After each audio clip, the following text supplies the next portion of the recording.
اس واقعے نے امریکہ کے پہلی جنگ عظیم میں داخلے کے لیے رائے عامہ ہموار کرنے میں بڑا کردار ادا کیا. سوچے ایک بوائلر نے 20ویں صدی کی تاریخ پر اثر ڈالا.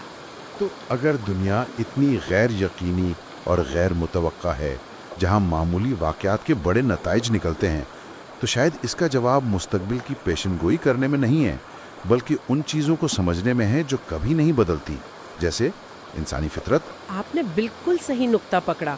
جب آپ پیشن گوئی نہیں کر سکتے تو آپ ان چیزوں پر توجہ دیتے ہیں جو مستقل رہتی ہیں، اور ان میں سب سے طاقتور چیزوں میں سے ایک ہے کہانیوں کی طاقت. ہم انسان اعداد و شمار اور حقائق سے زیادہ کہانیوں سے متاثر ہوتے ہیں اور انہیں یاد رکھتے ہیں. یہ بات تو بالکل درست ہے. ہم سب ٹائٹینک کی کہانی جانتے ہیں، حالانکہ تاریخ میں اس سے بھی بڑے بحری حادثات ہوئے ہیں جن میں زیادہ لوگ مارے گئے، لیکن ہمیں ان کے نام تک یاد نہیں. ہمیں صرف ٹائٹینک کی کہانی سنائی گئی ہے، اس لیے ہم اسے یاد رکھتے ہیں. اس کی ایک حالیہ مثال بھی ہے. شام میں مہاجرین کا بحران، لاکھوں لوگ بے گھر ہوئے، ہزاروں مرے. یہ سب اعداد و شمار تھے جو خبروں میں آتے جاتے رہے. لیکن پھر سمندر کنارے پڑے ایک 3 سالہ بچے اعلان کردی کی تصویر نے پوری دنیا کو ہلا کر رکھ دیا. وہ ایک تصویر ایک کہانی بن گئی جس نے لاکھوں اعداد و شمار سے زیادہ اثر ڈالا. یہ ایک بہت اہم نکتہ ہے، اور اس کی سب سے بڑی مثال شاید سائنس کی دنیا سے آتی ہے. جیسے چارلز ڈارون، وہ پہلے شخص نہیں تھے جنہوں نے ارتقاء کا نظریہ پیش کیا تھا. ان سے پہلے بھی کئی لوگ یہ خیال پیش کر چکے تھے، لیکن دنیا ڈارون کو جانتی ہے. کیوں؟ کیونکہ انہوں نے اس نظریے کو دی اوریجن آف اسپیشیز میں ایک زبردست اور مجبور کر دینے والی کہانی کی شکل میں پیش کیا. انہوں نے صرف حقائق نہیں بتائے بلکہ ایک کہانی بنائی. اسٹیفن ہاکنگ نے بھی اپنی کتاب بریف ہسٹری آف ٹائم کے بارے میں کہا تھا کہ ان کے ایڈیٹر نے انہیں خبردار کیا تھا کہ کتاب میں شامل کی گئی ہر مساوات یعنی ایکویشن اس کی فروخت کو آدھا کر دے گی، کیونکہ عام لوگوں کو لیکچر نہیں، یادگار کہانیاں چاہیے. کہانیاں تو ٹھیک ہیں، لیکن وہ کون سے انسانی جذبات ہیں جن پر یہ کہانیاں اثر کرتی ہیں؟ سورسز کے مطابق ان میں سب سے طاقتور جذبہ لالچ نہیں ہے، جو مجھے سن کر بڑی حیرت ہوئی، بلکہ حسد ہے. مشہور سرمایہ کار چارلی منگر کا قول ہے کہ دنیا لالچ سے نہیں، حسد سے چلتی ہے. اور یہ ایک ایسی حقیقت ہے جو وقت کے ساتھ اور زیادہ واضح ہوتی جا رہی ہے. اگر آپ دیکھیں تو آج ایک اوسط شخص کا طرز زندگی 1950s کے امیر ترین لوگوں سے بھی بہتر ہے. ہمارے پاس بہتر صحت، ٹیکنالوجی، معلومات تک رسائی، سہولیت، سب کچھ ہے. لیکن کیا ہم زیادہ خوش ہیں؟ تحقیق بتاتی ہے کہ خوشی اور اطمینان کی سطح یا تو وہی ہے یا پھر کم ہوئی ہے. لیکن ایسا کیوں ہے؟ اگر ہمارے حالات بہتر ہیں تو ہمیں زیادہ مطمئن ہونا چاہیے. اس کی وجہ ہے مقابلہ، موازنہ. 1950 میں لوگوں کی زندگیاں ایک ساتھ بہتر ہو رہی تھیں. امیر اور غریب کے درمیان فرق تھا، لیکن اتنا زیادہ نہیں. لوگ اپنا مقابلہ اپنے پڑوسیوں سے کرتے تھے اور محسوس کرتے تھے کہ وہ ترقی کر رہے ہیں. لیکن آج سوشل میڈیا کی وجہ سے ہم اپنا مقابلہ پوری دنیا کے امیر ترین، کامیاب ترین اور خوبصورت ترین لوگوں کی بہترین، چنی ہوئی اور فلٹر شدہ زندگیوں سے کرتے ہیں. یہ بات تو آج کل ہر کوئی محسوس کرتا ہے. آپ فون اٹھاتے ہیں اور منٹوں میں آپ کو لگنے لگتا ہے کہ آپ کی زندگی کتنی عام ہے، جبکہ باقی سب لوگ چھٹیاں منا رہے ہیں، کامیاب ہو رہے ہیں اور بہترین زندگی گزار رہے ہیں. یہ ایک نہ ختم ہونے والی دوڑ ہے. بالکل. فرانس میں ایک پرانی کہاوت ہے، اگر تم صرف خوش رہنا چاہتے ہو تو یہ آسان ہے، لیکن اگر تم دوسروں سے زیادہ خوش رہنا چاہتے ہو تو یہ ناممکن ہے. خوشی کا تعلق ہمارے حالات سے زیادہ ہماری توقعات سے ہوتا ہے، اور سوشل میڈیا نے ہماری توقعات کو غیر حقیقی طور پر بڑھا دیا ہے. حسد اب صرف آپ کے پڑوسی تک محدود نہیں، یہ ایک عالمی احساس بن گیا ہے.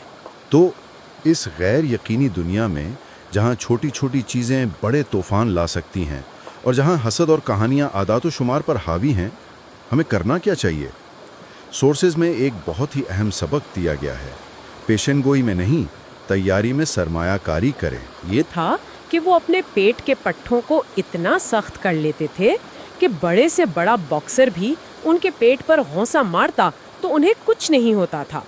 وہ سٹیج پر لوگوں کو بلاتے اور یہ کرتب دکھاتے، مطلب وہ ہمیشہ اس غوثے کے لیے تیار ہوتے تھے۔ لیکن پھر ان کی موت بہت عجیب حالات میں ہوئی۔ جی، 1926 میں ایک شو کے بعد کچھ سٹوڈنٹس ان سے ملنے بیک سٹیج آئے۔ ہوڈینی صوفے پر لیٹے ہوئے تھے۔ ایک سٹوڈنٹ نے ان کے کرتب کے بارے میں سنا تھا اور بنا پوچھے مذاق میں ان کے پیٹ میں چند غوصے مار دیے۔ ہوڈینی اس وقت تیار نہیں تھے، ان کے پٹھے ڈھیلے تھے۔ اس اچانک حملے سے ان کا اپینڈکس پھٹ گیا اور کچھ ہی دنوں میں انفیکشن سے ان کی موت ہو گئی۔ یہ تو بہت حیرانی کی بات ہے، یعنی وہ شخص جو اپنی تیاری کی وجہ سے مشہور تھا، اسی تیاری کی کمی کی وجہ سے مارا گیا۔ یہ تو اس کتاب کے مرکزی خیال کو بالکل واضح کر دیتا ہے۔ اہم یہ نہیں کہ آپ کتنے مضبوط ہیں، اہم یہ ہے کہ آپ غیر متوقع حالات کے لیے کتنے تیار ہیں۔ یہی اصول ہر جگہ لاگو ہوتا ہے۔ جب ایمیزون کے بانی جیف بیزوس سے ایک بار پوچھا گیا کہ اگلے 10 سال میں کیا بدلے گا، تو انہوں نے کہا کہ یہ سوال اتنا اہم نہیں ہے، زیادہ اہم سوال یہ ہے کہ اگلے 10 سال میں کیا نہیں بدلے گا۔ ان کا جواب تھا، لوگ ہمیشہ کم قیمت، تیز ڈیلیوری اور زیادہ سے زیادہ ورائٹی چاہیں گے۔ ایمیزون اپنی پوری حکمت عملی انہی 3 چیزوں پر بناتا ہے جو کبھی نہیں بدلتے۔ وارن بفیٹ کی بھی یہی سوچ ہے۔ 2009 کی شدید کساد بازاری کے دوران ان کا ایک دوست بہت پریشان تھا کہ معیشت کا کیا بنے گا، سب کچھ کیسے ٹھیک ہوگا۔ بفیٹ نے اس سے ایک سادہ سا سوال پوچھا، کیا تم جانتے ہو 1962 میں امریکہ میں سب سے زیادہ بکنے والی کینڈی کون سی تھی؟ دوست نے کہا نہیں۔ بفیٹ نے جواب دیا، سنیکرز۔ پھر پوچھا، اور آج کون سی ہے؟ بفیٹ نے مسکرا کر کہا، آج بھی سنیکرز ہیں۔ اور گفتگو وہیں ختم ہو گئی۔ بفیٹ کا فلسفہ یہ ہے کہ ان چیزوں میں سرمایہ کاری کرو جو وقت کے ساتھ نہیں بدلتی، انسانی عادتیں، خواہشیں، ضروریات۔ اسی لیے وہ کوکو کولا، ہائنز کیچپ اور انشورنس جیسی کمپنیز میں سرمایہ کاری کرتے ہیں، کیونکہ 2050 میں دنیا کیسی بھی ہو، لوگ تب بھی ٹھنڈے مشروبات پینا چاہیں گے، اپنے کھانے کا ذائقہ بڑھانا چاہیں گے اور خود کو محفوظ محسوس کرنا چاہیں گے۔ سورسز میں ایک اور نقطہ تھا جو مجھے شروع میں بہت عجیب لگا، وہ یہ کہ خوفناک واقعات جدت کو جنم دیتے ہیں۔ عام طور پر تو ہم سمجھتے ہیں کہ ترقی اور خوشحالی سکون کے ماحول میں ہوتی ہے، لیکن یہاں اس کے بالکل الٹ کہا گیا ہے۔ یہ ایک تلخ حقیقت ہے۔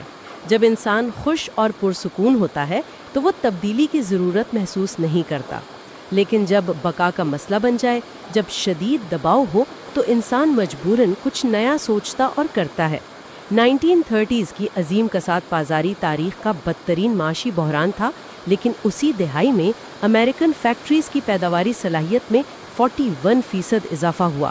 امریکہ کی سب سے زیادہ ہائی ویز اور الیکٹرک گرڈ لائنز اسی دور میں بنی۔ اور دوسری جنگ عظیم کی مثال تو اور بھی واضح ہے۔ اس جنگ کے شدید دباؤ اور فوری ضرورت کے تحت ریڈار، انٹرنیٹ کا ابتدائی تصور، مائکرو ویو اوون، پینسلین اور جی پی ایس جیسی ناقابل یقین ایجادات ہوئیں۔ یہ سب وہ چیزیں ہیں جو شاید پرامن حالات میں اتنی جلدی کبھی نہ بنتی۔ اس کا مطلب یہ نہیں کہ ہمیں بحرانوں کا انتظار کرنا چاہیے، بلکہ یہ سمجھنا ضروری ہے کہ دباؤ اور فوری ضرورت ہی انوویشن کا اصل انجن ہے۔ سکون اور آرام میں رہ کر عظیم کام بہت کم ہوتے ہیں، کام صرف دباؤ اور عجلت میں ہوتا ہے۔ ان عظیم کام کرنے والے ذہین لوگوں کی بات ہو رہی ہے تو آخر میں ایک ذاتی قسم کا مشورہ جو سورسز میں دیا گیا ہے اور بہت دلچسپ ہے، کبھی اپنے ہیروز سے نہ ملیں۔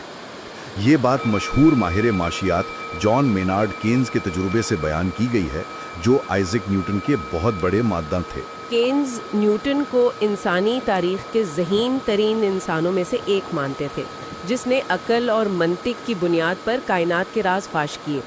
1936 میں ایک نیلامی میں کینز نے نیوٹن کے کچھ ذاتی کاغذات خریدے جو دنیا نے پہلے کبھی نہیں دیکھے تھے۔ وہ یہ جاننے کے لیے بہت پرجوش تھے کہ نیوٹن اپنی لیبارٹری میں کیا سوچتے تھے۔ اور انہیں کیا ملا؟ انہیں شدید مایوسی ہوئی۔ ان کاغذات سے پتہ چلا کہ نیوٹن، وہ عظیم سائنٹسٹ، اپنا زیادہ تر وقت اور ذہنی توانائی کالا جادو، کیمیا گری یعنی دھاتوں کو سونے میں بدلنے کا علم اور لافانی زندگی کی جڑی بوٹیاں تلاش کرنے جیسی چیزوں پر خرچ کرتے تھے۔ وہ بائبل میں چھپے خفیہ کوڈز تلاش کرنے کی کوشش کر رہے تھے۔ تو ماڈرن فزکس کا بانی